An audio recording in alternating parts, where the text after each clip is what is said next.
one, Stan whispered, shoving Harry's trunk under the bed right behind the driver, who was sitting in an armchair in front of the steering wheel.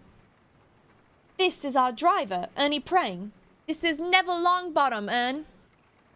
Ernie Prang, an elderly wizard wearing very thick glasses, nodded to Harry, who nervously flattened his fringe again and sat down on his bed. Take her away, Ern, said Stan, sitting down in the armchair next to Ernie's. There was another tremendous bang, and the next moment Harry found himself flat on his bed, thrown backwards by the speed of the night bus. Pulling himself up, Harry stared out of the dark window and saw that they were now bowling along a completely different street. Stan was watching Harry's stunned face with great enjoyment. This is where you were before you flagged us down, he said. Where are we, Ern? Somewhere in Wales? Arr, said Ernie. How come the muggles don't hear the bus? Said Harry. Them, said Stan contemptuously. Don't listen properly, do they? Don't look properly, neither. Never notice nothing, don't they? Best go wake up Madame Marsh, Stan, said Ern. We'll be in Abergavenny. Abergavenny? I don't know what that is. We'll be in Abergavenny in a minute. Stan passed Harry's bed and disappeared up a narrow wooden staircase. Harry was still looking out of the window, feeling increasingly nervous. Ernie didn't seem to have mastered the use of a steering wheel. The night bus kept mounting the pavement, but it didn't hit anything. Lines of lampposts, letterboxes, and bins jumped out of its way as it approached and back into position once it had passed. Stan came back downstairs, followed by a faintly green witch wrapped in traveling cloak. Here you go, Madame Marsh, said Stan happily, as Ern stamped on the brake and the beds slid a foot or so towards the front of the bus. Madame Marsh clamped a handkerchief to her mouth and tottered down the steps. Her bag out after her and rammed the doors shut. There was another loud bang, and they were thundering down a narrow country lane, trees leaping out of the way. Harry wouldn't have been able to sleep even if he had been traveling on a bus that didn't keep banging loudly and jumping 100 miles at a time. His stomach churned as he fell back to wondering what was going to happen to him and whether the Dursleys had managed to get Aunt Marge off the ceiling yet.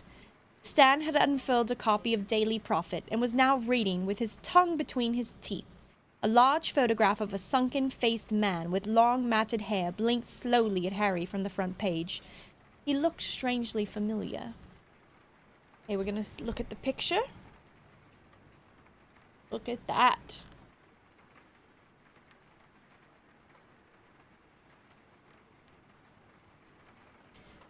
That man, Harry said, forgetting his troubles for a moment.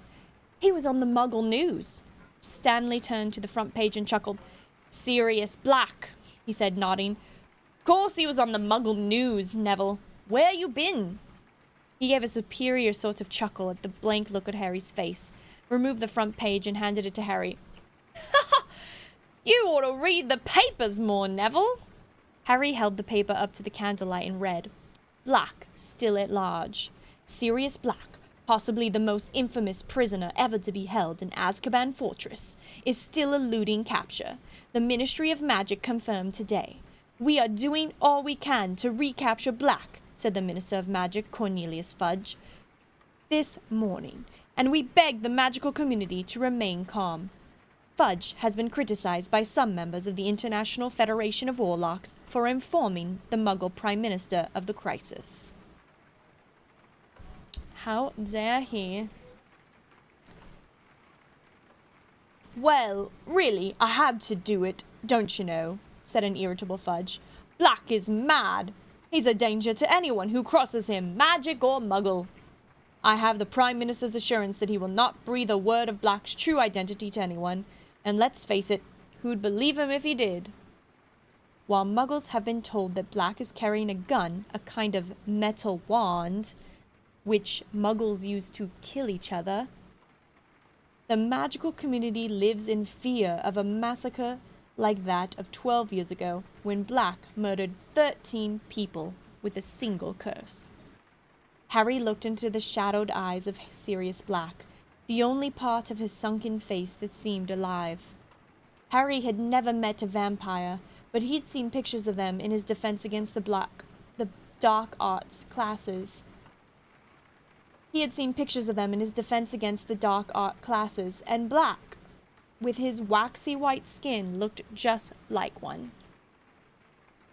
"Scary-looking thing, isn't he?" said Stan, who had been watching Harry read. "He murdered 13 people," said Harry, handing the page back to Stan, "with one curse." "Yep," said Stan, "in front of witnesses and all, broad daylight.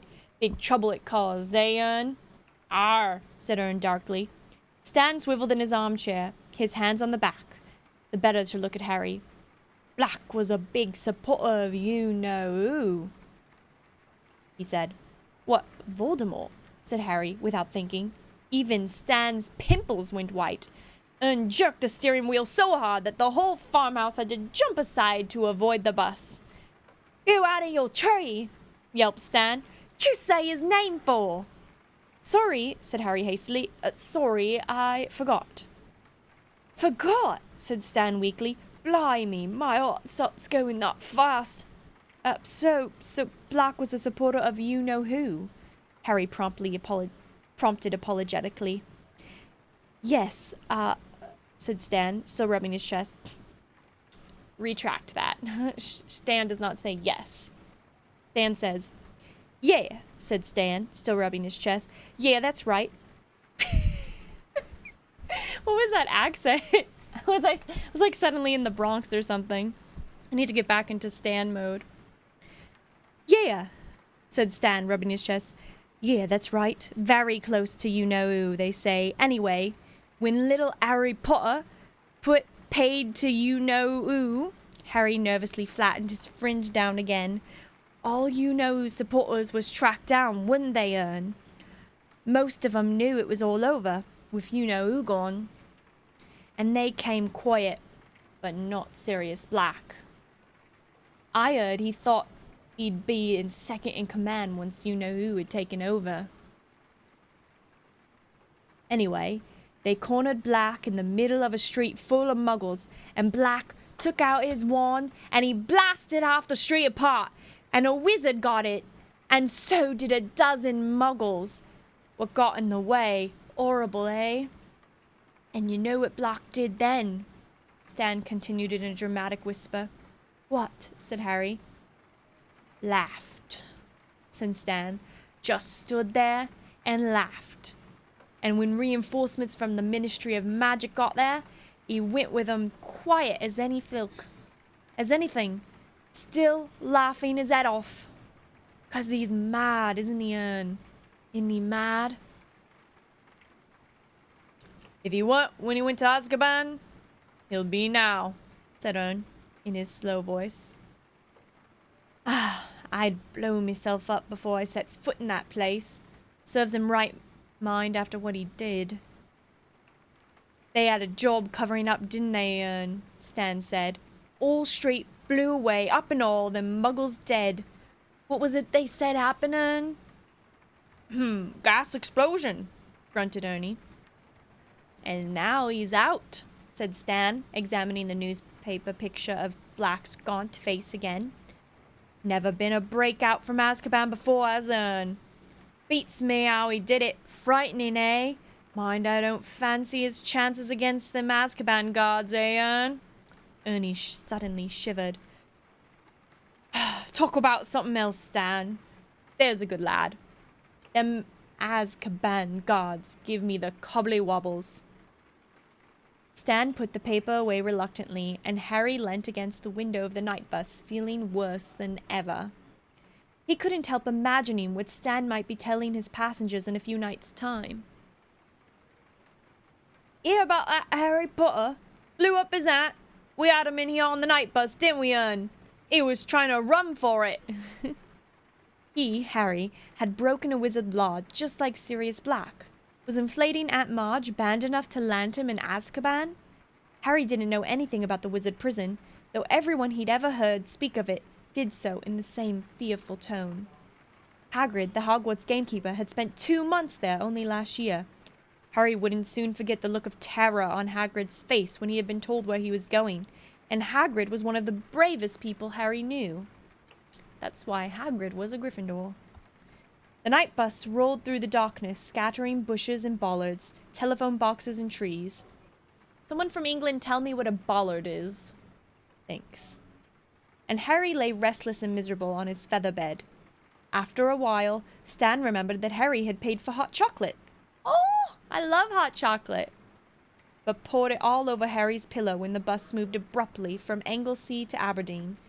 One by one, wizards and witches in dressing gowns and slippers descended from the upper floors to leave the bus. They all looked very pleased to go. Finally, Harry was the only passenger left.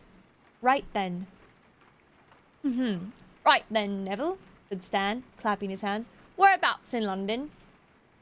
Diagon Alley, said Harry. Right-to, said Stan. All tight then? Bang! They went thundering along Charing Cross Road. Harry sat up and watched buildings and benches squeezing themselves out to the night bus's way. The sky was getting a little lighter. He would lie low for a couple of hours to go to Gringotts the moment it opened, then set off where he didn't know. The brakes, and the night bus skidded to a halt in front of a small, shabby-looking pub, the Leaky Cauldron. I've been to the Leaky Cauldron! I've been to the one in Florida at Universal Studios theme park. It's really, really cool. So cool. And I've been to Diagon Alley. And what else did they have there? Hogsmeade. And they had Fred and George's Joke Shop. And I forget right now, but when I come to them in the book, I'll remind you guys which ones I've been to. Anyway, it's really, really cool.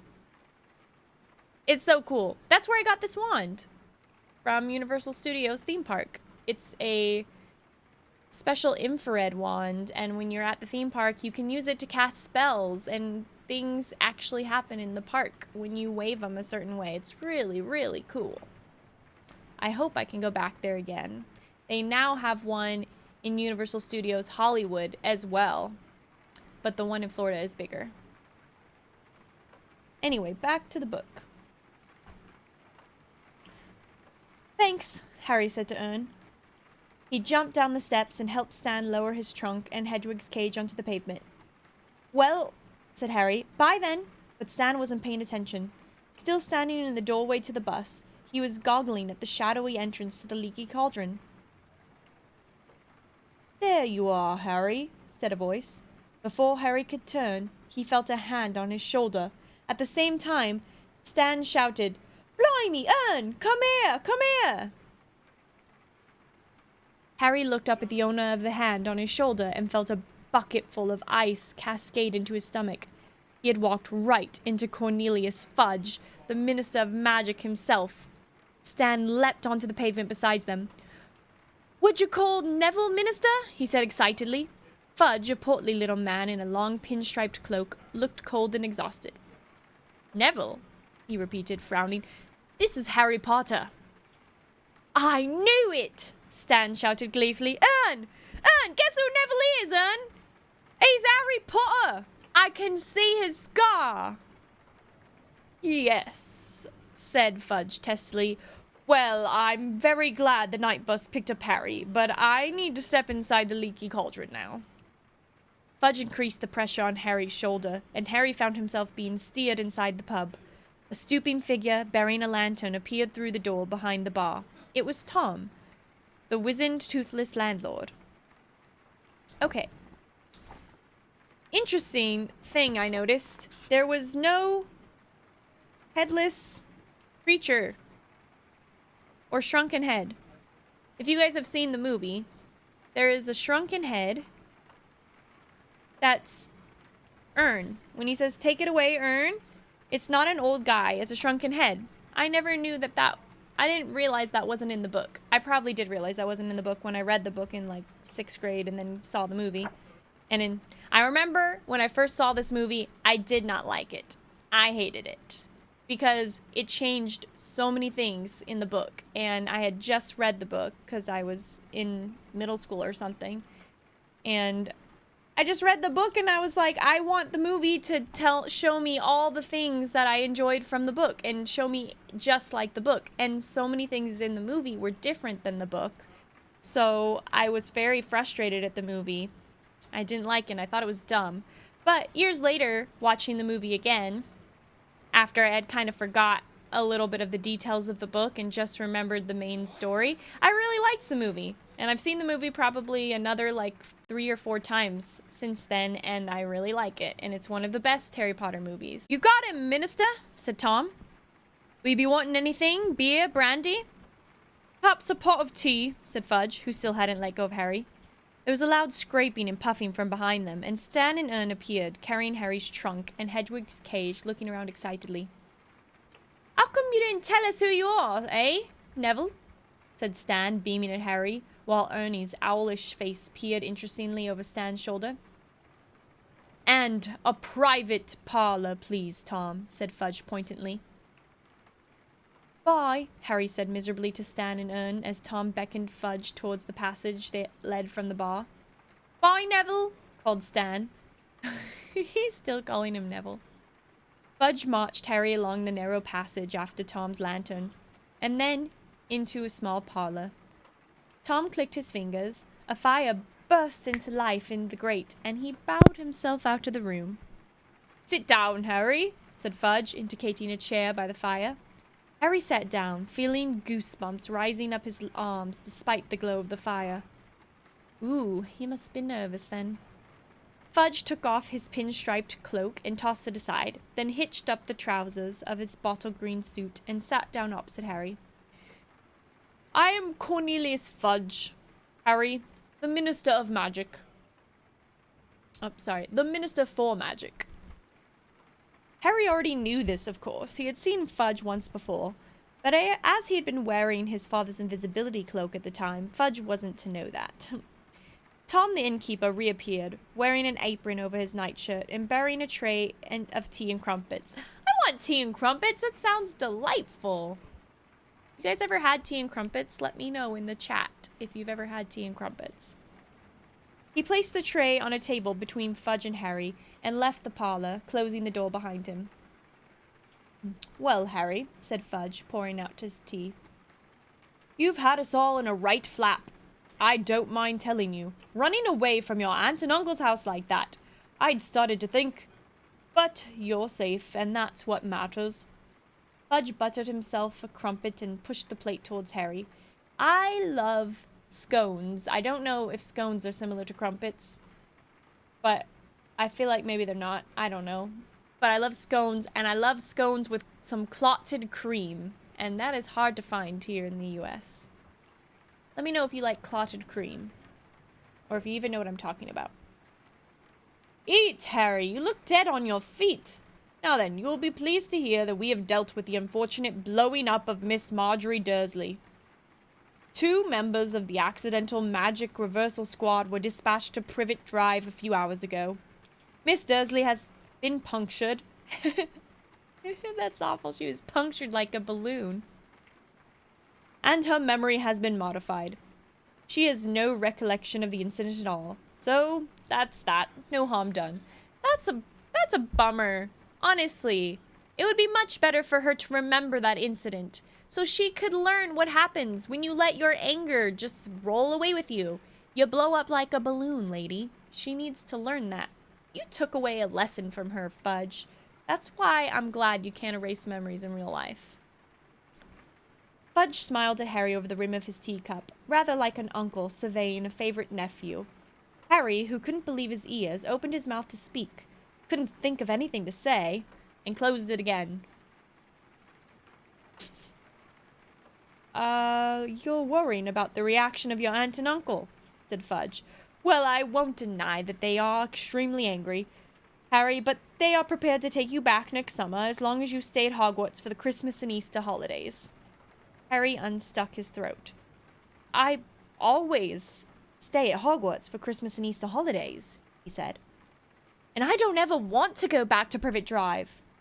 Now, I'm sure you'll feel differently once you've calmed down," said Fudge in a worried tone. "They are your family, after all. And I'm sure you're fond of each other, very deep down." It didn't occur to Harry to put Fudge right. He was still waiting to hear what was going to happen to him now. So all that remains, said Fudge, now buttering himself a second crumpet, is to decide where you're going to spend the last 3 weeks of your holidays.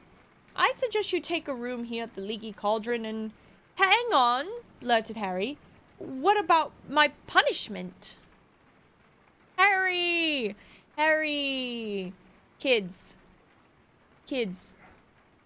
Whoever's watching this, learn from this lesson. You never point out punishment that you are due. Ever.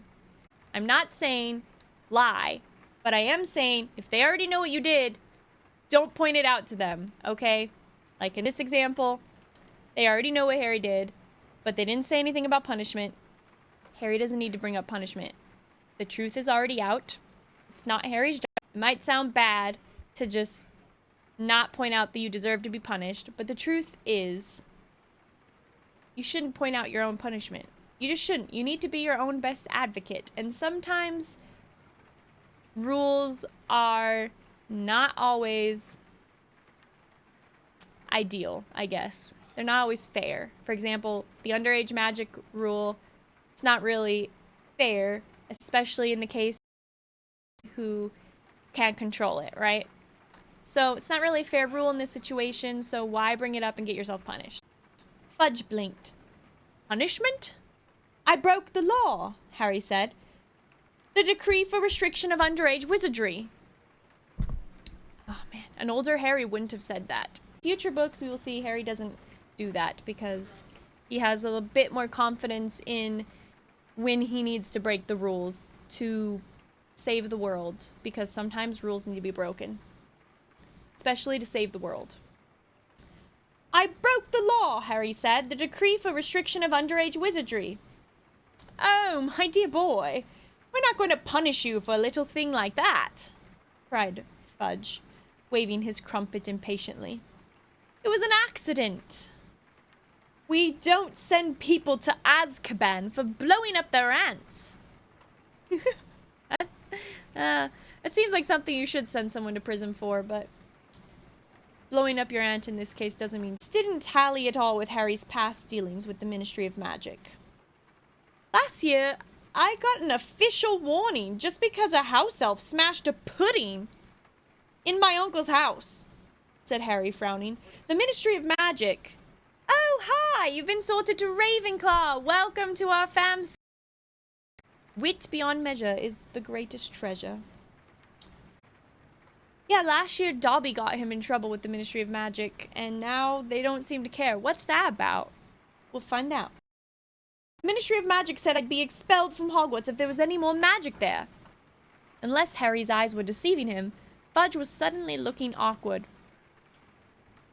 Circumstances change, Harry. We have to take into account in the present climate.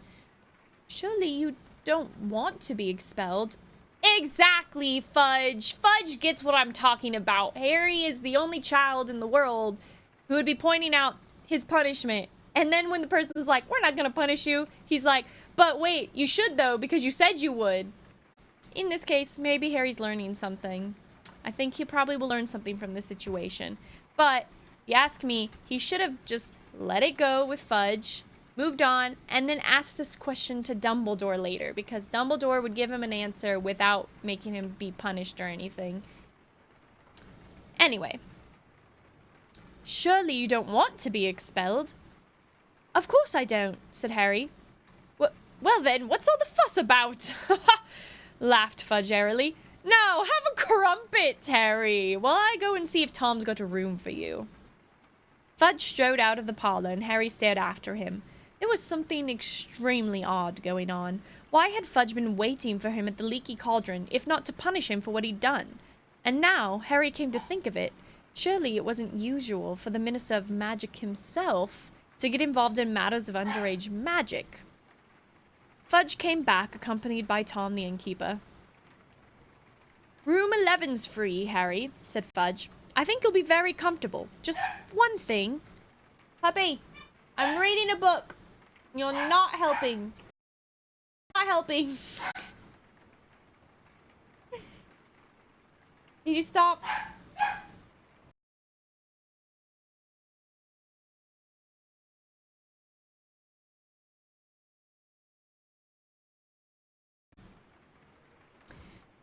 Room 11's free, Harry, said Fudge. I think you'll be very comfortable. Just one thing, and I'm sure you'll understand.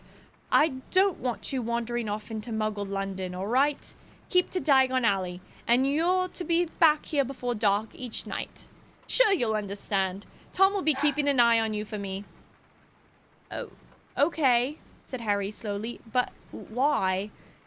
Don't want to lose you again, do we? Said Fudge with a hearty laugh. Ha ha! No, best be where you are. I mean... Fudge cleared his throat loudly and picked up his pinstrip cloak. Well, I'll be off. Plenty to do, you know. Have you had any luck with black yet? Harry asked. Fudge's fingers slipped on the silver fastenings of his cloak. What's that? Oh, you've heard. Well, no, not yet. But it's only a matter of time. The Azkaban guards have never failed yet, and they are angrier than I've ever seen them. Fudge shuddered slightly. So, I'll say goodbye. He held out his hand to Harry, shaking it. He had a sudden idea. Minister, can I ask you something? Certainly, smiled Fudge. Well, 3rd years at Hogwarts are allowed to visit Hogsmeade, but my aunt and uncle didn't sign the permission form. Do you think you could? Fudge was looking uncomfortable. No, I'm very sorry, Harry, but as I'm not your parent or guardian... But you're the Minister for Magic, said Harry eagerly. If you gave me permission... No, I am sorry, Harry, but rules are rules, said Fudge flatly. Perhaps you'll be able to visit Hogsmeade next year. In fact, I think it's best if you don't. Yes, well, I'll be off. Enjoy your stay, Harry. And with a last smile and shake of Harry's hand, Fudge left the room. Tom now moved forward, beaming at Harry. Now, see, there you go. That's back to Harry's usual clever self. He does ask for the Minister of Magic to sign his permission slip because he can tell with the way the Minister of Magic is speaking to him that he's willing to kind of bend the rules for Harry. Harry noticed that through his line of questioning, and then he used that to his advantage. So, although I don't think it was as smart for Harry to point out he deserved punishment, he did use what he learned from it to try to find an advantage. Even though Fudge said no, at least he tried, and that's clever. I appreciate that, Harry. If you'll follow me, Mr. Potter, he said, I've already taken your things up. Harry followed Tom up a handsome wooden staircase to a door with a brass number 11 on it, which Tom unlocked and opened for him. Inside was a very comfortable-looking bed, some highly polished oak furniture, and a cheerfully crackling fire. Perched on top of the wardrobe... Hedwig! Harry gasped. The snowy owl clicked her beak and fluttered down on Harry's arm. Very smart owl you've got there, chuckled Tom. Arrived about 5 minutes after you did. If there's anything you need, Mr. Potter, don't hesitate to ask. He gave another bow and left. Harry sat on his bed for a long time, absent-mindedly stroking Hedwig.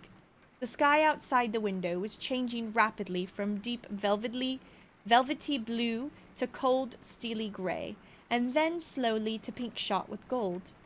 Harry could hardly believe that he'd only left Privet Drive a few hours ago, and he wasn't expelled, and that he was now facing 3 completely Dursley-free weeks. It's been a very weird night, Hedwig, he yawned. Without even removing his glasses, he slumped back onto his pillows and fell asleep. Very interesting things are happening.